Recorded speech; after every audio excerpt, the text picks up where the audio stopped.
The stars looked different when you knew someone owned them. Katie Brooks stared at her screen and watched the sensor readings change from green to yellow to red. 3 massive shapes moved through space toward their small ship. Each one was bigger than any human city. Each one carried enough weapons to turn a planet into dust. Katie worked on the bridge of the Aurora's edge. The ship was small and weak compared to the monsters coming their way. It was a research vessel built for finding new minerals and studying empty space. It was not built for fighting wars or running from enemies.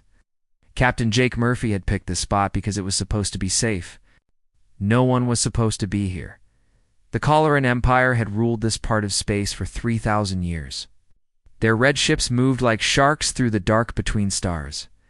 They took what they wanted and destroyed what they could not use. Demurl. Zexai commanded their fleet from a ship called Dominion's Wrath. It was a floating city of death that had crushed 17 rebellions. The entire worlds had burned under its guns. Katie's hands shook as she pressed the alert button. The sound echoed through the small corridors of their ship. "Captain Murphy to the bridge," she said into her microphone. Her voice cracked like ice breaking. "We have company." Footsteps ran through the hallways. Captain Murphy reached the bridge first. He was a tall man with gray hair and steady eyes. Behind him came the rest of the crew. Engineer Lisa Carter wiped oil from her hands with a dirty cloth. Communications. Officer Danny Rodriguez checked his equipment twice. Chief Science Officer Amy Patterson carried a tablet full of data about their mineral surveys. "Show me," Murphy said. Katie pointed at her screen. 3 red dots moved toward them like hungry wolves. Computer showed their size and speed. Coloran Dreadnought was 2 kilometers long and half a kilometer wide. Their hulls were covered in weapons that could melt steel from 100 kilometers away. They moved fast for ships so big. "How long until they reach us?" Murphy asked. 20 minutes at their current speed, Katie replied. "Maybe less if they speed up." Lisa Carter ran to her engineering station. She started working on their ship's energy signature. If they could hide their power output, maybe the Calorans would not notice them. It was like trying to hide a candle by cupping your hands around it. It might work, but probably not. Danny Rodriguez tried to send a message to the approaching fleet. Human ships always tried to talk first. It was their way. Most other races shot first and asked questions later. The Colorans usually did not bother with questions at all. "This is the research vessel Aurora's Edge," Danny said into his radio. "We're conducting peaceful mineral surveys in neutral space. We mean no harm to anyone." No answer came back. Red dots kept moving toward them. Amy Patterson studied the readings from her science station. The Coloran ships showed massive energy signatures. Their weapons were already warming up. The lead ship had enough firepower to crack a moon in half. The other 2 were almost as dangerous. "They're powering weapons," Amy said quietly. Murphy nodded. He had expected this. The Coloran Empire did not care about neutral space or peaceful research. They saw a human ship in what they considered their territory. That was enough for them. To attack first contact between humans and Calorans had gone badly 50 years ago. Nothing had improved since then. "Lisa, can you get us out of here?" Murphy asked. "Our jump drive needs 10 more minutes to charge," Lisa replied. She was sweating now. Her fingers moved fast across her controls. "I can try to push it harder, but we might blow up our own engine. It's better than letting them blow us up," Murphy said. The Coloran ships were close enough now that Katie could see them on the visual display. They looked like giant metal sharks with weapons instead of teeth. The lead ship was the biggest. Its hull was dark red like dried blood. Smaller ships flew around it like pilot fish around a shark. "Incoming transmission," Danny said. "It's from the lead ship." "Put it on screen," Murphy ordered. A face appeared on their main display. It looked like a cross between a lizard and a crocodile. Its skin was gray-green and covered in small scales. Its eyes were yellow with black slits down the middle. It was Admiral Zexai. It destroyed more human colonies than any other Coloran commander. "Human vessel," the alien said. His voice sounded like rocks grinding together. "You have entered Coloran space without permission? This is a crime punishable by death. Prepare to be destroyed." "Admiral, we are in neutral space, according to all star charts," Murphy replied. "We have committed no crime." "All space belongs to the Empire," Zexai said. "Your charts are wrong." Your species is weak. We will correct both problems. Ended, the Caloran ships moved closer. Their weapons glowed brighter. Katie watched her sensor screen and saw something impossible. A new contact appeared between their ship and the Caloran fleet. It had not been there a second ago. There had been no energy signature, no movement, no warning. One moment there was empty space. The next moment there was a ship. "Captain Katie," said her voice, was barely a whisper. Something just appeared out there. Murphy looked at her screen. The new contact was strange. It was round like a ball and about 2 kilometers across. The computer could not identify what it was made of. It just sat there in space between the humans and the Calorans, like it had always been there. "Amy, what are you reading on that thing?" Murphy asked. Amy Patterson stared at her instruments. The readings made no sense. The ship was there, but it was not there. It was heavy, but it was light. It was made of metal, but it was made of something else. Her computer kept changing its mind about what it was looking at. "I don't know, Captain," Amy said. "My sensors can't figure out what it is." On his flagship, Admiral Zexai was asking the same questions. His tactical officer ran scan after scan on the unknown vessel. Every scan gave different results. The ship seemed to exist in several dimensions at once. "What is that thing?" Zexai demanded. "Unknown, Admiral," his officer replied. "It does not match any ship design in our database. It appears to have no weapons, no shields, no engines, but it is definitely artificial." Zexai stared at the strange round ship. In 3,000 years of conquest, the Caloran Empire had never seen anything like it. That worried him. Unknown things were dangerous things. The round ship hung in space like a dark moon. It did not move, did not signal, it did not respond to their scans. It just waited. Something was about to happen. Katie could feel it in the air like electricity before a storm. Calorans had come to destroy them. The strange ship had appeared from nowhere. She was stuck in the middle with nowhere to run. The next few minutes would change everything. The unknown ship hung in space like a black hole that refused to swallow light. Admiral Zexai had seen many strange things in his long career. He had fought crystal beings that lived in asteroid belts. He had destroyed gas cloud creatures that thought in colors instead of words. But this round ship made him feel something he had almost forgotten. Fear. His tactical officer ran. Another scan of the mysterious vessel. The results came back different from the last 5 scans. First, the ship weighed as much as a small moon. Then it weighed nothing at all. Sometimes the sensors said it was made of metal. Other times they said it was made of living tissue. Once they said it was made of compressed starlight. "Admiral," the tactical officer said. His voice was tight with confusion. "The scans keep changing. I think our equipment might be broken. Run a diagnostic on all sensors," Zexai ordered.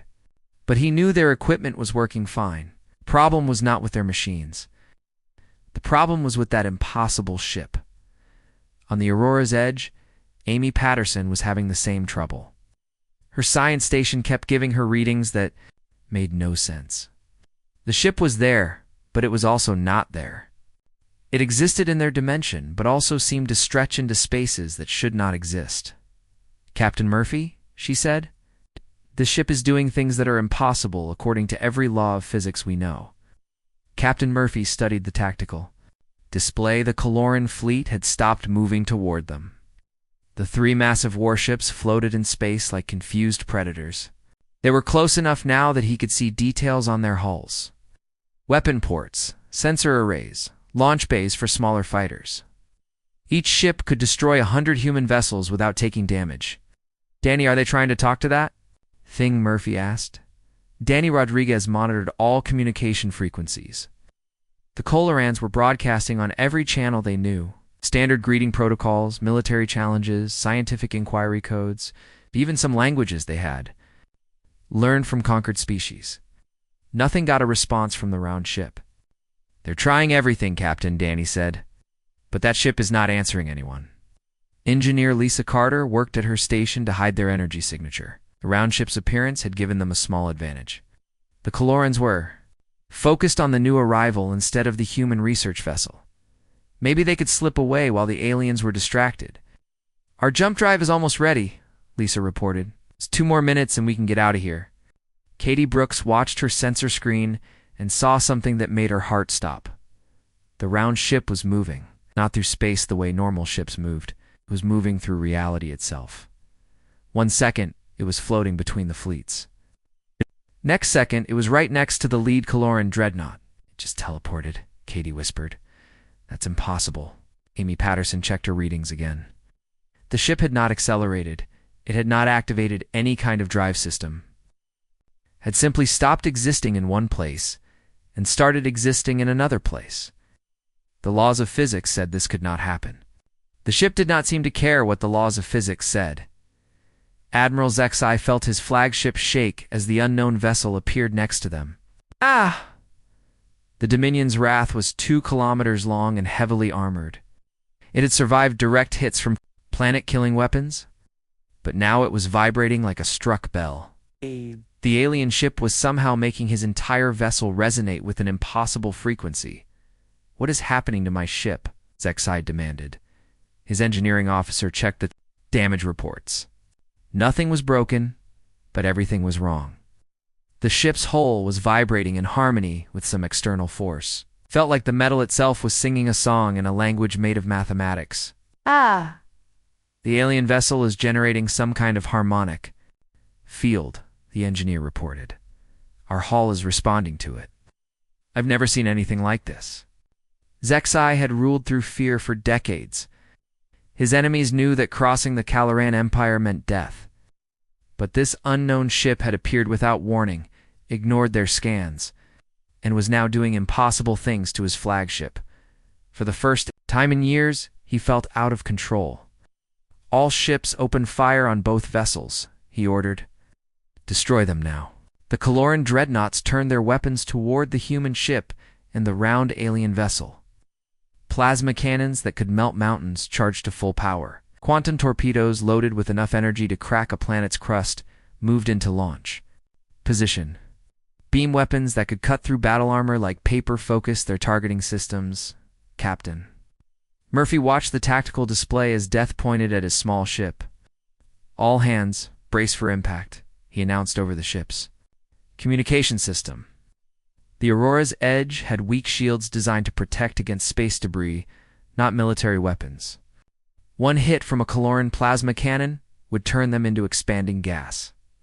The Kaloran fleet fired everything at once. Dozens of plasma bolts, each one burning as hot as a small star, streaked through space toward their targets. Quantum torpedoes followed behind them like silver arrows of destruction. Energy beams cut through the darkness between the ships. What happened next broke every rule that both species thought they understood about reality. The plasma bolts reached the round ship first. They touched its dark hull and simply stopped existing. Not absorbed, not deflected, not destroyed. They ceased to be. The energy that had been flying through space a moment before was gone, as if it had never existed. The quantum torpedoes met the same fate. They contacted the alien ship's surface and vanished from reality. Sensors could no longer detect them. They had been removed from the universe itself. The energy beams fared no better. They struck the round ship and disappeared into its dark, hull-like light falling into a black hole. But this was not absorption. This was erasure. Amy Patterson watched her instruments and felt her understanding of science crumble. "Captain, those weapons didn't explode or get blocked. They just stopped being real." The attacks aimed at the Aurora's Edge never reached their target either. The round ship had somehow extended its reality-warping effect to cover the human vessel. Plasma bolts and torpedoes vanished before they could touch the research ship's hull, Katie. Brooks stared at her screen in wonder and terror. "We should be dead right now," she said. "That thing is protecting us." Admiral Zexai received reports from all his ships.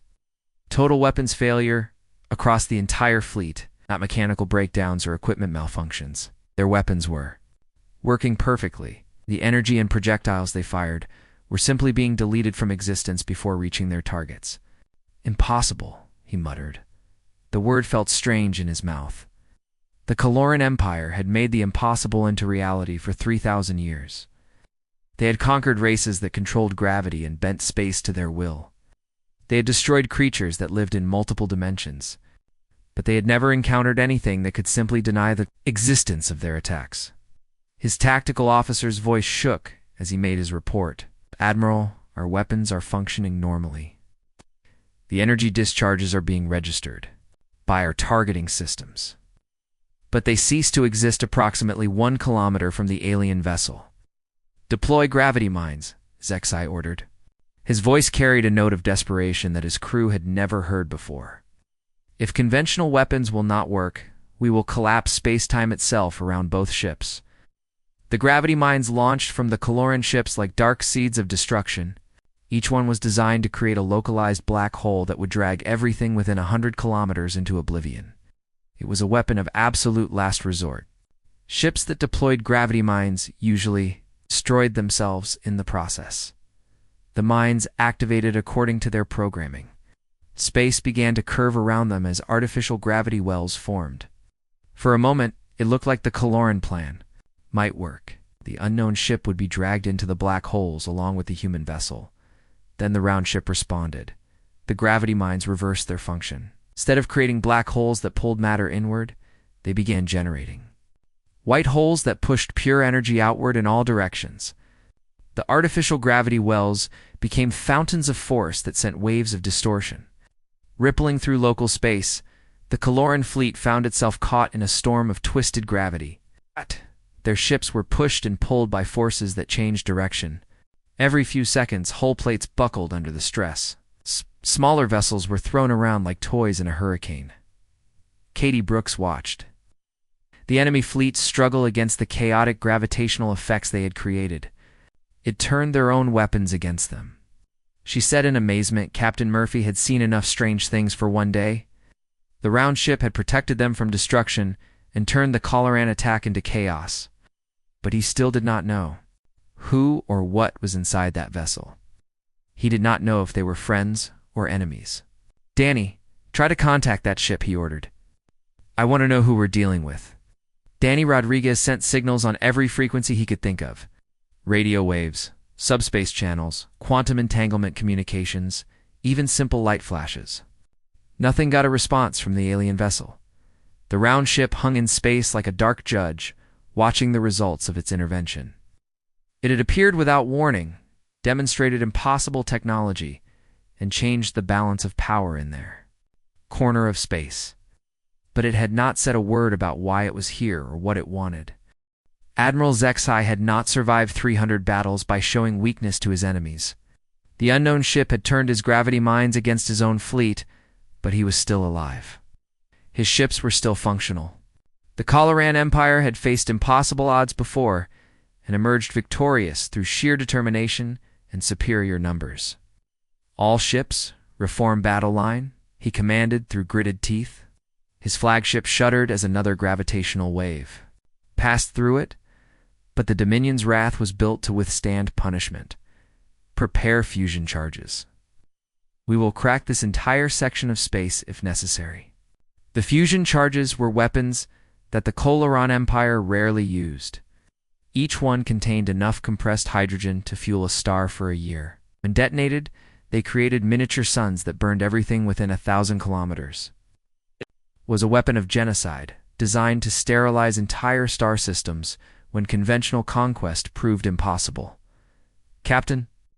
Murphy watched the Coloran ships pull back into formation despite the chaotic gravity fields still washing over them.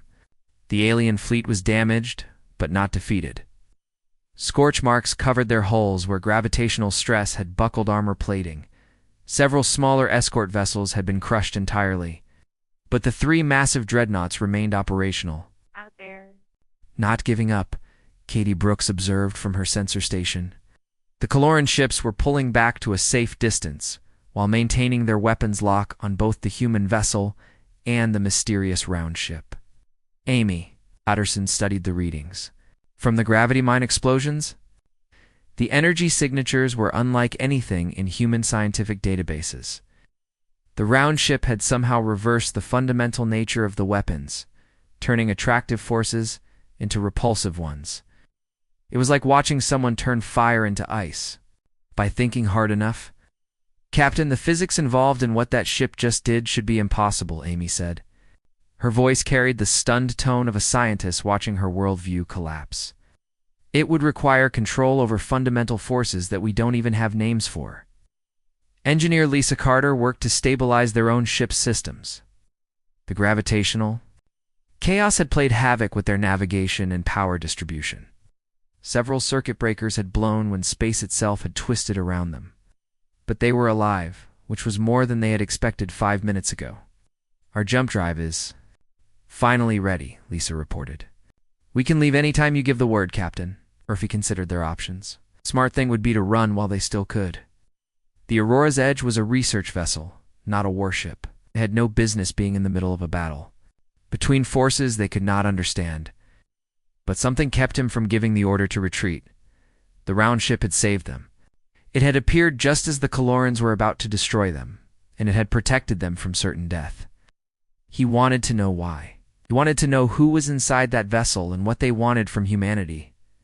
We stay, Murphy decided. Want to see how this plays out? Danny Rodriguez monitored the Coloran communications as their fleet regrouped. The aliens were arguing among themselves in their harsh, clicking language. Some voices called for immediate retreat. Others demanded a full-scale assault using every weapon in their arsenal. Admiral Zexai's voice cut through the debate like a blade. The Empire does not retreat from unknown threats, Zexai declared. We will use fusion charges to destroy both vessels and this entire section of space. Better to rule over ashes than to show weakness to inferior species. A Coloran. Dreadnoughts began loading their most destructive weapons. Fusion charges the size of small buildings moved into launch position. Each one was capable of creating a temporary star that would burn for several minutes before collapsing into a neutron-dense core. 3 of them detonating simultaneously would turn this region of space into a hellish furnace. Katie Brooks watched the energy readings spike on her sensor display. Captain, they're preparing something big. Really big. Those energy signatures are off the charts. The round ship remained motionless throughout the Coloran preparations. It hung in space like a dark sphere of judgment, neither advancing nor retreating. No energy emissions came from its hull. No weapons ports opened on its surface. It simply waited with infinite patience for whatever the aliens planned to do. Amy Patterson ran calculations on her computer, trying to estimate the destructive potential of the Coloran weapons. The numbers made her sick to her stomach. Captain, if they fire those charges, they'll destroy everything within 1,000 kilometers, including us. Will that thing protect us again? Murphy asked, nodding toward the round ship. I don't know. Amy admitted. What it did before should have been impossible. I can't predict what it might do next. Admiral Zexai stood on the bridge of his flagship and watched the final preparations for their ultimate attack. The fusion charges were armed and ready. His targeting computers had locked onto both enemy vessels. In 30 seconds, he would give the order to fire, and this entire incident would be reduced to glowing plasma. All ships report ready, his tactical officer announced. Fire, Zexai commanded. 3 fusion charges launched simultaneously from the Caloran dreadnoughts. They were massive cylinders of compressed hydrogen surrounded by magnetic containment fields. When they reached their targets, they would recreate the nuclear fires that powered stars. Nothing could survive such destruction. The charges streaked through space toward the round ship and the human vessel. Their magnetic fields glowed like tiny comets as they cut through the gravitational distortions. Still rippling from the earlier battle, they were beautiful in the way that certain forms of death could be. Beautiful. The round ship's response was immediate and total. The fusion charges simply stopped. It's not slowed down, not deflected, but frozen in space, as if time itself had been. Paused around them. They hung motionless between the fleets, like 3 bright ornaments suspended in an invisible web. Then the charges began to change. Their hydrogen cores, compressed to nearly stellar densities, started to expand. But instead of exploding outward in nuclear fire, they transformed into something else entirely. The hydrogen became helium, then lithium, then carbon. The charges were undergoing rapid nuclear evolution, cycling through heavier and heavier elements. Amy, Patterson watched her instruments register impossible readings. "It's changing the atomic structure of their weapons," she breathed. "It's turning hydrogen into heavier elements without fusion or fission. That shouldn't be possible without massive energy input." The transformed charges continued their evolution. Carbon became oxygen, then silicon, then iron. The magnetic containment fields around them began to sparkle with new kinds of energy as exotic matter formed within their boundaries. The Caloran weapons were being converted into something completely different. Admiral Zexai received frantic reports from his weapons officers. The fusion charges were no longer under their control. The remote detonation systems had been severed. Worse, the charges were sending back telemetry data that made no scientific sense. Their internal structure was changing in ways that violated everything the Calorans knew about physics. "What is happening to our weapons?" Zexai demanded. "Unknown, Admiral," his science officer replied. His voice shook with confusion and fear. "The charges are still intact, but their atomic composition is changing. They appear to be transmuting from hydrogen into heavier elements through some unknown process." The round ship was not finished. The three transformed charges began to move again, but now they were under alien control. They turned around and flew back toward the Caloran fleet like trained animals returning to their master. But they were no longer weapons of mass destruction. They had become something else entirely. Charges reached the Caloran ships and gently attached themselves to their hulls. The magnetic containment fields merged with the ship's armor plating, creating strange patterns of light that pulsed in rhythm with some unknown heartbeat. The Caloran crews felt their vessels beginning to change in subtle ways. Katie Brooks watched the enemy fleet become decorated with glowing ornaments that had once been their own weapons. "It turned their bombs into jewelry," she said in amazement. But the transformation was not merely decorative. The attached charges were having effects. Throughout the Caloran ships, power systems began operating more efficiently. Life support systems improved their air quality and recycling rates. Even the lighting became softer and more pleasant. The alien ship had not just neutralized the weapons, it had improved them. Admiral Zexai felt his anger being replaced by confusion and a growing sense of dread. His most powerful weapons had been turned into gifts. His flagship was now operating better than it had in decades. Whatever intelligence controlled the round ship was not just advanced beyond Caloran understanding. It was beyond Caloran imagination. "Admiral," his communications officer reported, "we're receiving a transmission." "From the human ship?" Zexai asked. "No, sir, from the unknown vessel." Captain Murphy heard the same report from Danny Rodriguez. The round ship was finally ready to talk. It had demonstrated its power by neutralizing every weapon the Calorans had thrown at it. It had shown mercy by improving their ships instead of destroying them. Now it was ready to explain itself. "It on main screen," Murphy ordered.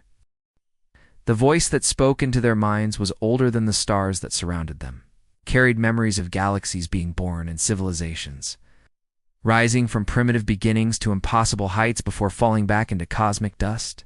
Every person on every ship felt the weight of those eons pressing down on their consciousness like the gravity of a black hole, Captain. Murphy gripped the arms of his command chair as knowledge flowed into his brain.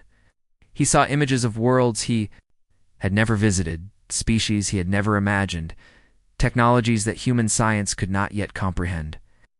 The round ship was sharing its memories, and those memories stretched back to the beginning of time itself. "We are the gardeners," the ancient voice continued. "We tend the galaxy as you might tend a garden. We plant seeds of possibility and watch to see what grows. Some species bloom into something beautiful. Others wither and die despite our care. A few become weeds that threaten to choke out everything else."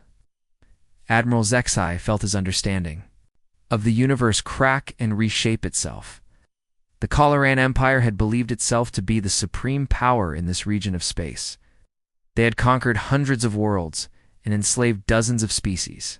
But according to the memories flowing into his mind, they were nothing more than children playing with toys in a cosmic sandbox. The voice showed them images of the galaxy as the gardeners saw it. Millions of species struggling to find their place. Among the stars, most never made it past their home systems. They destroyed themselves with war, pollution, or simple stupidity before they could reach for the heavens. Others expanded too quickly and burned out like brief candles in the cosmic wind. Your empire, Calorans, follows a pattern we have observed 743 times in this galaxy alone, the voice said with patient sadness. Conquest through fear creates only temporary stability. Eventually, the conquered rise up, or the conquerors grow weak from their own success. The end is always the same: collapse, civil war, and the scattering of whatever wisdom might have been preserved. Katie Brooks watched her sensor screen as the images played out in her mind. She saw the rise and fall of empires that had spanned thousands of worlds. Each one had believed itself eternal. Each one had been reduced to archaeological curiosities within a few thousand years. The gardeners showed them one particular empire that had achieved remarkable heights. Veltar had ruled 50,000 star systems at their peak. They had built ring worlds around entire suns and created artificial planets from cosmic dust. Their technology had seemed godlike to the primitive species they encountered. The Veltar believed that might made right, the voice explained. They expanded through violence and maintained control through fear. For 8,000 years, they were the undisputed masters of their galaxy's spiral arm. They thought themselves invincible. Amy Patterson saw the end of the Veltar civilization in her mind's eye.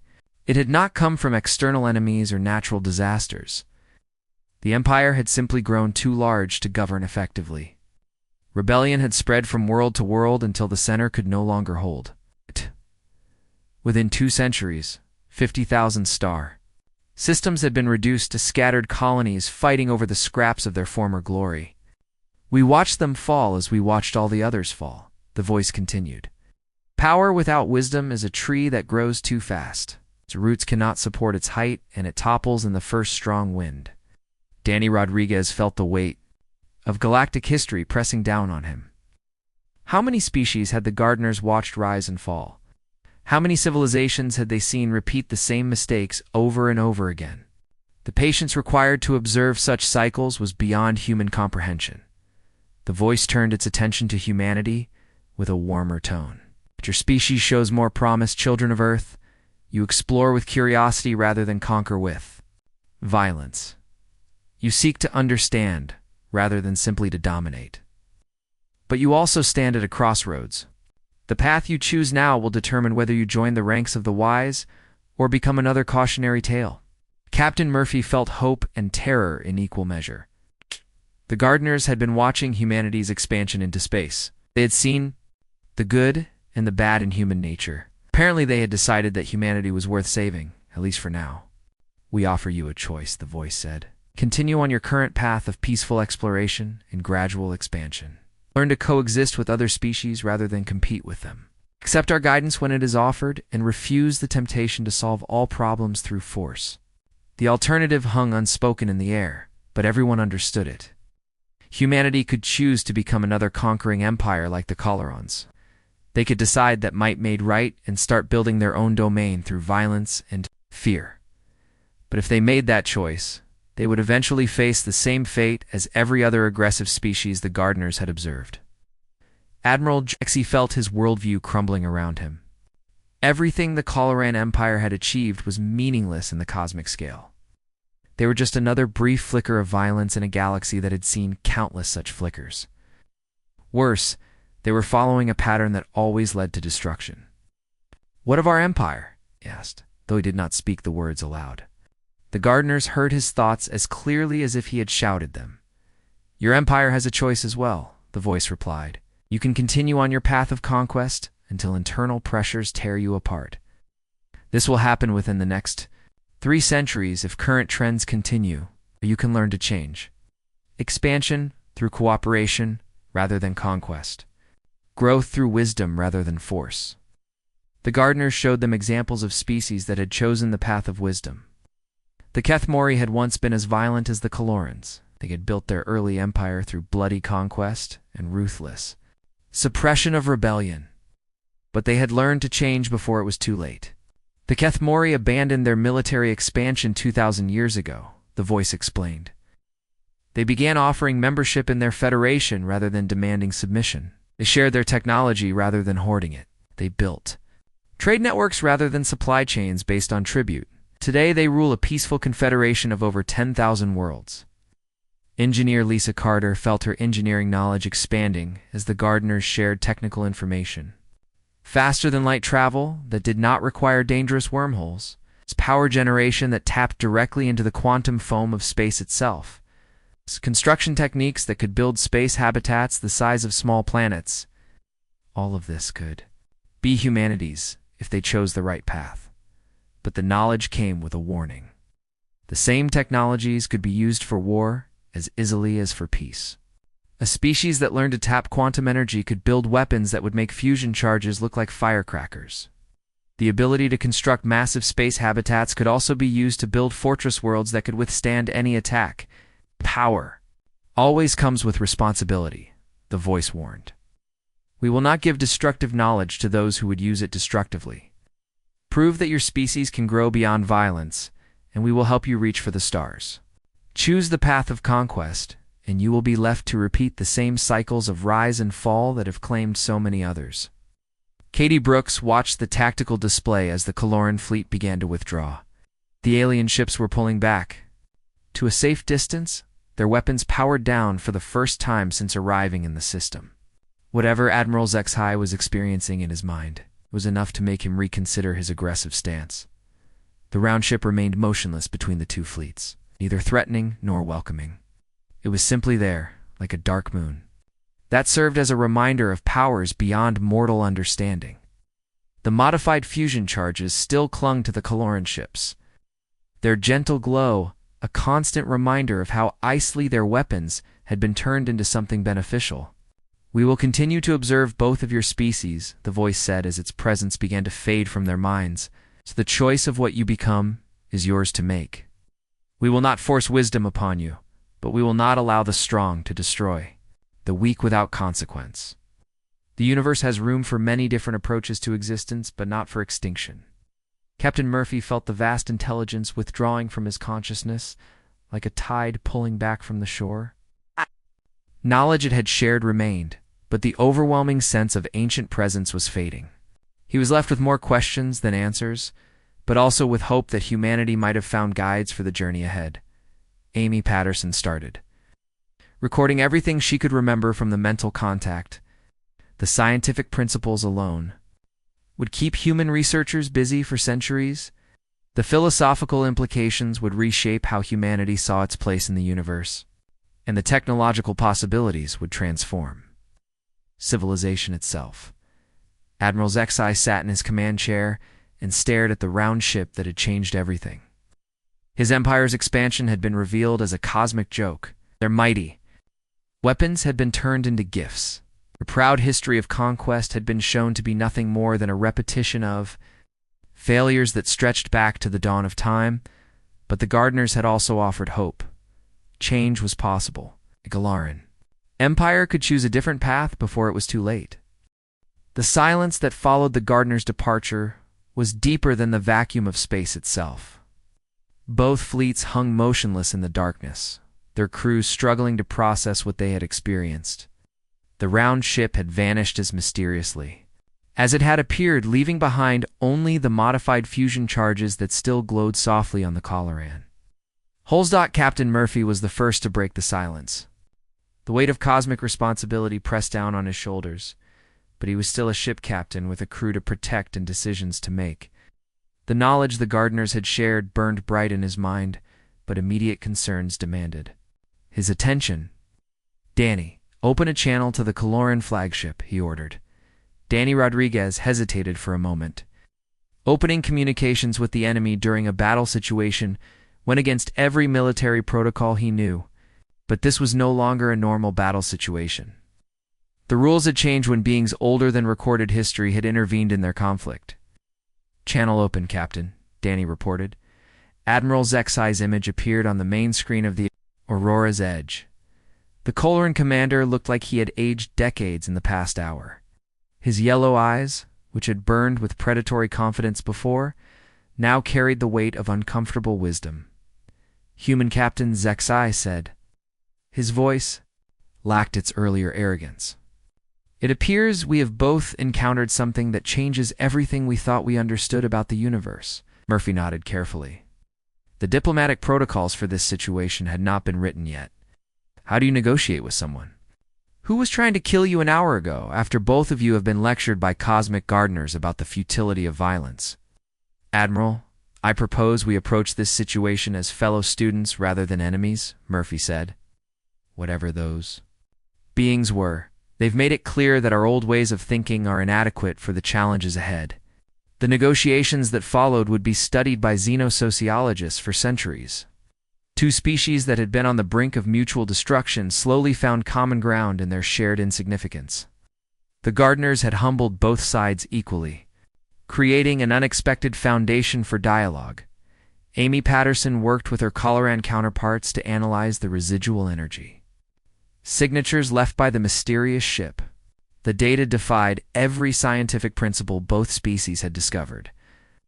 The vessel had operated according to physics that treated the fundamental forces of nature as mere suggestions rather than absolute laws. "The energy readings suggest technology that manipulates reality at the quantum level," Amy reported to Captain Murphy during a brief break in the communications. "If we could understand even a fraction of what that ship did, it would revolutionize everything from transportation to manufacturing." Engineer Lisa Carter found herself collaborating with Coloran technical specialists to study the modified fusion charges. The weapons that had been designed to create temporary stars were now generating clean energy and improving the efficiency of every system they touched. It was like watching crude tools suddenly become precision instruments through some miraculous transformation. Captain Lisa said, "These modifications are teaching us things about energy manipulation that we never knew were possible. The Calorans are sharing their technical data with us. Their scientists are as confused and excited as we are." Katie Brooks monitored the tactical situation as both fleets maintained careful distances from each other. The Coloran ships no longer showed aggressive postures. Their weapons remained powered down. Their formation had shifted from an attack pattern to something resembling a defensive screen around empty space where the round ship had been. "Both fleets are holding position," Katie reported. "No hostile movements from either side. I think everyone is still trying to figure out what just happened." Admiral Zexai faced the most difficult decision of his long career. 3,000 years of Coloran military doctrine demanded that he destroy any threat to imperial supremacy. But the demonstration he had witnessed made it clear that his empire's technological advantages were meaningless against beings who could rewrite the laws of physics at will. More importantly, the gardeners had offered him a glimpse of the future that awaited aggressive civilizations. Every empire built on conquest eventually fell from internal pressures. The Caloran Empire was already showing signs of the same problems that had destroyed its predecessors. Rebellions were becoming more frequent. Military spending was consuming an ever larger portion of their resources. The bureaucracy required to govern conquered worlds was growing too complex to manage effectively. Human Captain Zexai said finally, "I propose a temporary cessation of hostilities in this sector. My empire needs time to consider the implications of what we have learned today." Captain Murphy accepted the proposal, knowing that first contact with a genuinely superior civilization had fundamentally altered the balance of power in their region of space. The Coloran Empire's expansion would continue, but it would no longer be the unchallenged force it had been for 3 millennia. The formal negotiations took place over the next several hours. Neither side was ready to sign permanent peace treaties, but both recognized that their old assumptions about interspecies relations needed to be reconsidered. The gardeners had made it clear that they were watching both civilizations and would intervene, if necessary, to prevent the strong from simply devouring the weak. Danny Rodriguez found himself serving as humanity's first official diplomatic contact with the Coloran Empire. The communications protocols he established would become the foundation for future relations between the species. It was clumsy and uncertain work, but it was a beginning. "We're not friends yet," Murphy explained to his crew during a briefing, "but we're no longer automatic enemies either." The gardeners have created a new category of relationship that neither side is quite sure how to handle. Amy Patterson spent hours analyzing the knowledge that had been planted in her mind during the gardeners' transmission. The scientific principles alone would keep human researchers busy for decades. Faster-than-light communication that did not require relay stations, material science that could create substances stronger than neutronium but lighter than aluminum, energy generation systems that could power entire civilizations without producing waste or pollution. Captain, if even 10% of this information proves viable, we're looking at advances that could transform human civilization, Amy reported. Real interstellar colonization becomes possible. We could build ships that travel between galaxies. We could create habitats that house billions of people in comfort and safety. But the knowledge came with built-in limitations. The gardeners had been careful to share only beneficial technologies. There were no weapons designs in the information they had provided, no instructions for building planet-killing devices or reality-warping bombs. They had given both species the tools to build better lives, not better ways to destroy each other. Engineer Lisa Carter discovered that the Coloron technical data contained similar limitations. Their scientists had been given improvements to their existing technology that made it more efficient and less polluting. But they had not been shown how to make their weapons more destructive or their ships more intimidating. It's like they gave us all the same final exam, Lisa observed. Here are the tools to build a better civilization. Let's see if you're smart enough to use them wisely. Admiral Zexai returned to his fleet with a mind full of uncomfortable questions. The Caloran Empire had built its identity around military superiority and the right of the strong to rule the weak. The gardeners had demonstrated power that made Coloran's strength look like the posturing of children. More troubling, they had shown him examples of other empires that had followed the same path and ended in collapse and civil war. Change would not be easy. The Coloran military establishment would resist any suggestion that their approach to expansion was flawed. The conquered species would be suspicious of any offer of improved treatment. The imperial bureaucracy would fight against reforms that threatened their power and privilege. But the alternative was extinction. It's not immediate destruction, but the slow decay that claimed all civilizations built on violence and fear. The gardeners had offered a different path, but only if the Colorans could find the wisdom to take it. Captain Murphy prepared to return to human space with news that would shake the foundations of Earth's government. Humanity was no longer alone in the universe, and they were no longer the most advanced species in their region of space. But they had been offered an opportunity to learn from beings who had watched the rise and fall of galactic civilizations.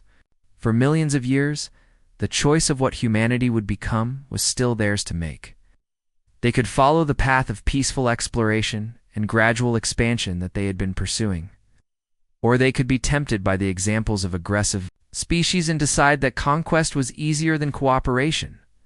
The gardeners would be watching, and they had made it clear that they would not allow another predatory empire to arise if they could prevent it, as both fleets prepared to depart in opposite directions.